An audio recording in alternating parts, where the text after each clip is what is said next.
এখন আবার চলতেছে গণভোট হবে কি হবে না। আমার বক্তব্যটা দেখছেন গণভোট নিয়ে? আমি স্পষ্ট বলছি যে না, গণভোট হলেই কি না হলেই কি। আমি তো বুঝি না, গণভোট কি 1977 সালে হয় নাই?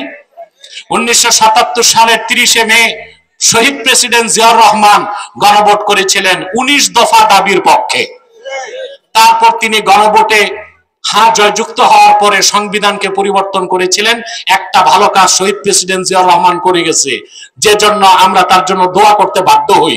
তিনি সংবিধানে সংযোজন করছেন বিসমিল্লাহির রহমানির রহিম, এবং বাংলাদেশ নামক রাষ্ট্রের মূল নীতি হবে মহান আল্লাহর প্রতি আস্থা ও বিশ্বাস।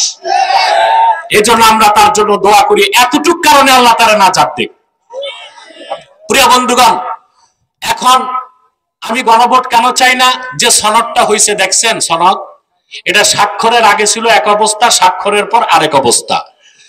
এখন এই গণভোটে যদি এই সনদ পাশ হয়, তো জিয়াউর রহমান 77 সালে যেটা সংবিধানে লিখে গেছে যে বাংলাদেশের রাষ্ট্রের মূলনীতি মহান আল্লাহর প্রতি আস্থা ও বিশ্বাস, এই কথাটার সংবিধানে থাকবে না। এখন বলেন, এই গণভোট কি সমর্থন কোনো মুসলমান করতে পারে? কিভাবে করব? এই গণভোটে যদি সনদ টিকে যায়, তাহলে তো সংবিধান থেকে মহান আল্লাহর প্রতি আস্থা ও বিশ্বাস এই কথাটা রাখা যাবে না।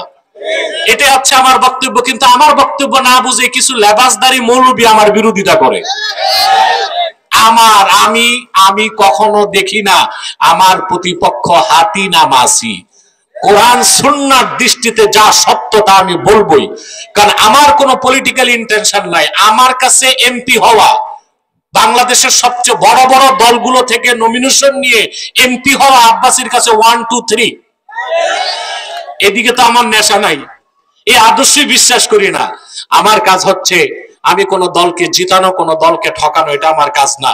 কোরআন সুন্নাহর দৃষ্টিতে আমি ব্যাখ্যাটা তুলে ধরি।